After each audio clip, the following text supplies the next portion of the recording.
তোমরা মা ও মেয়ে অনেক পরিশ্রম করে এই ঘাসের বাড়িটি বানিয়েছ, তাই তোমাদের পরিশ্রম কখনোই বৃথা যাবে না। এই ঘাসের বাড়িতে তোমরা জাদুকরি অনেক খাবার, অনেক ধনরতন পেয়ে যাবে। মিনা, তুই ঘরেই থাক মা, বাইরে অনেক বৃষ্টি হচ্ছে। আমি বাগিনী ম্যাডামের বাড়িতে কাজে যাব। ঘরটাও ভেঙে গেছে, এই ঘরের মধ্যে কি করে যে তোকে রেখে যাব, আমার বেশ চিন্তা হচ্ছে তোর জন্য। ও মা, এই বৃষ্টির মধ্যে তোমার যেতে হবে না, তুমি বাড়িতে থেকে যাও না মা। এই বৃষ্টির মধ্যে তুমি কি করে যাবে? তুমি বৃষ্টিতে ভিজলে যে অসুস্থ হয়ে পড়বে।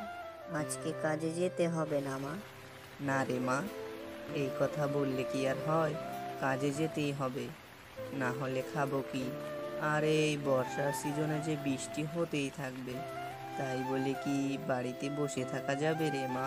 তুই একটু কষ্ট করে থাক, আমি তাড়াতাড়ি কাজ সেরে তারপর তোর কাছে চলে আসবো।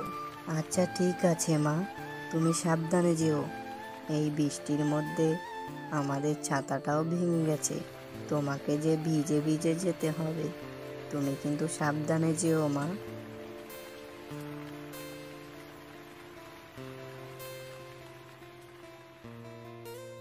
এরপরে শেফা শিয়ালিনী ভিজে ভিজে বাঘিনীর বাড়িতে কাজে চলে যায়।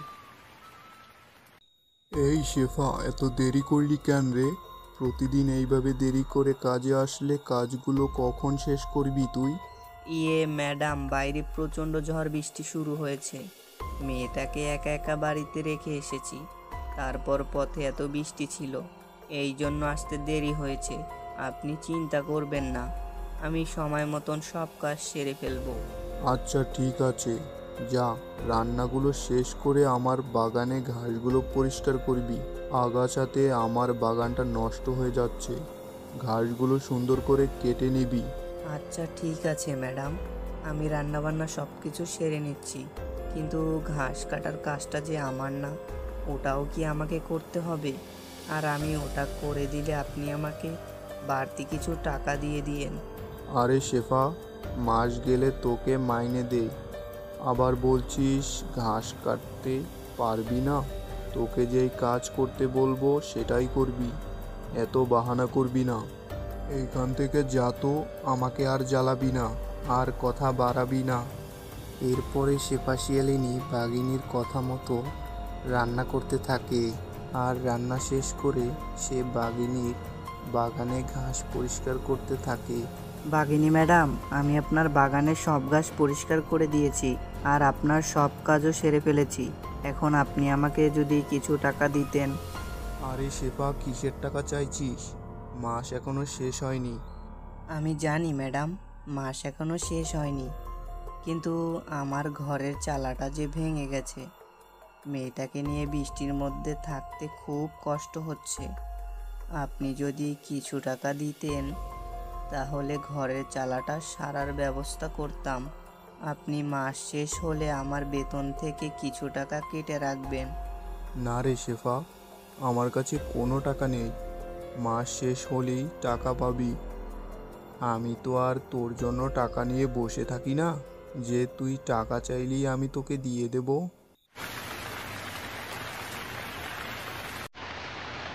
বাইরে যে এখনো অনেক বৃষ্টি হচ্ছে, মা যে কখন আসবে। আমার ভীষণ ঠান্ডা লাগছে আর ভয়ও করছে। ও মা, তুমি তাড়াতাড়ি চলে আসো মা, আমার যে ভীষণ ভয় করছে।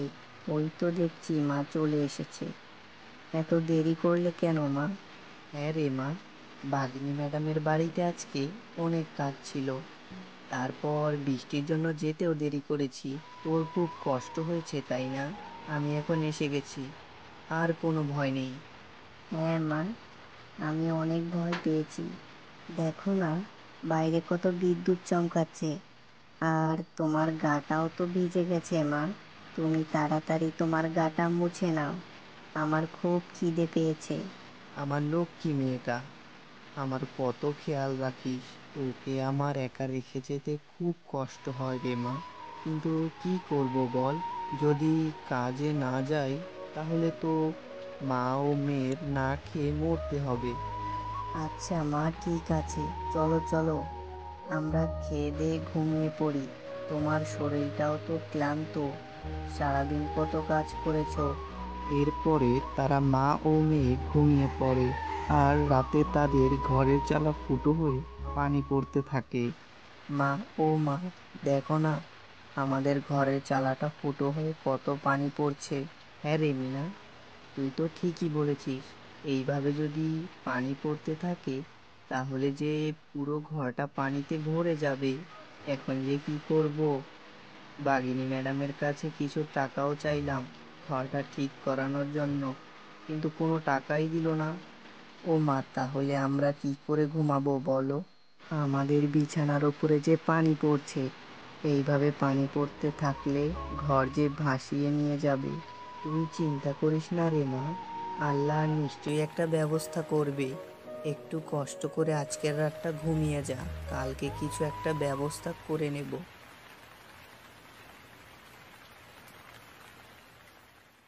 বাঘিনী ম্যাডাম, বড্ড বিপদে পড়ে আপনার কাছে এসেছি। কাল রাতে যে ছোট্ট মেয়েটাকে নিয়ে ঘুমাতে পারিনি, বৃষ্টির পানিতে আমার ঘরটা ভিজে গেছে। আমি তো আপনার কাছে কাজের টাকাই চাইছি ম্যাডাম, আপনি আমাকে অল্প কিছু টাকা দিয়ে দিন। আমি শুধু ঘরের চালাটাই ঠিক করতে চাই। শেফা, তোর যদি কাজ করতে ভালো না লাগে তাহলে তুই চলে যা, তোকে কাজ করতে হবে না। ভাত ছিটালে কাকের অভাব হবে না, আমার বাড়িতে কাজের লোকের অভাব পড়বে না। মাস না হলে আমি কোনো টাকা দিতে পারবো না, মাস শেষ হলে তখন তোকে দেব। ঠিক আছে ম্যাডাম, আমি আর আপনার কাছে টাকা চাইবো না। দেখি অন্য কোনো উপায়ে নিশ্চয়ই আল্লাহ একটা ব্যবস্থা করে দেবে।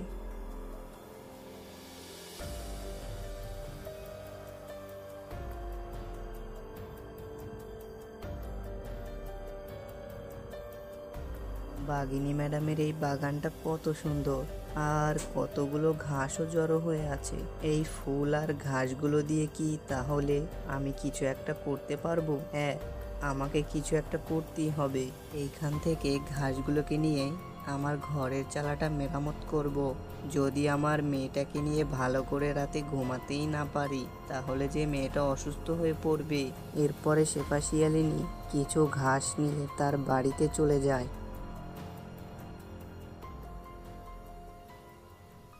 ও মা, তুমি এতগুলো ঘাস এনেছো কেন? এই ঘাস দিয়ে তুমি কি করবে মা? আমাদের তো কোনো গরুও নেই, ছাগলও নেই, তাহলে? হ্যাঁ রে মিনা, এইগুলো কোনো গরু ছাগলের জন্য আনিনি, এইগুলো দিয়ে আমাদের ঘরের চালাটা মেরামত করব। ঘাস দিয়ে তুমি কি করে ঘর মেরামত করবে মা? ঘাস দিয়ে কি কখনো ঘরের চালা ঠিক করা যায়? আচ্ছা ঠিক আছে, তুমি তাহলে সুন্দর করে আমাদের ঘরের চালাটা ঠিক করে দাও দেখি। এরপরে শেফা শিয়ালিনী সেই ঘাস ফুলগুলো দিয়ে ঘরটা মেরামত করতে থাকে। এইভাবে সে অনেক সুন্দর একটা ঘাসের বাড়ি বানিয়ে ফেলে। ও মা, দেখো দেখো, তোমার বানানো এই ঘাসের বাড়িটা কত সুন্দর, মনে হচ্ছে এক কাল্পনিক রাজপ্রাসাদ। এত সুন্দর বাড়ি আমি কোনোদিনও দেখিনি। হ্যাঁ রে মিনা, তুই ঠিকই বলেছিস। তোর পছন্দ হয়েছে? তাহলে তো ভালোই। আমাদের মা ও মেয়ের জন্য এইটা একটা রাজপ্রাসাদ রে মা। এখন থেকে আমাদের মা ও মেয়েকে আর বৃষ্টির মধ্যে ভিজে ভিজে রাত পার করতে হবে না। তোমরা মা ও মেয়ে অনেক পরিশ্রম করে এই ঘাসের বাড়িটি বানিয়েছো, তাই তোমাদের পরিশ্রম কখনোই বৃথা যাবে না। এই ঘাসের বাড়িতে তোমরা জাদুকরি অনেক খাবার, অনেক ধনরতন পেয়ে যাবে। তোমাদের আর কখনো কোনো অভাব থাকবে না, তোমাদের আর অন্যের বাড়িতে কাজও করতে হবে না।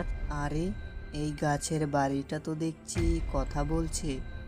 এইটা কি তাহলে জাদুর ঘাসের বাড়ি হয়ে গেল? তাহলে তো ভালোই হয়েছে, নিশ্চয়ই আল্লাহ আমাদের ওপর দয়া করেছে। আমাদের মা ও মেয়েকে আর কষ্ট করতে হবে না। হ্যালো বন্ধুরা, তোমাদের কাছে যদি গল্পটি ভালো লেগে থাকে তাহলে চ্যানেলটিকে সাবস্ক্রাইব করে পাশে থাকবে। ধন্যবাদ।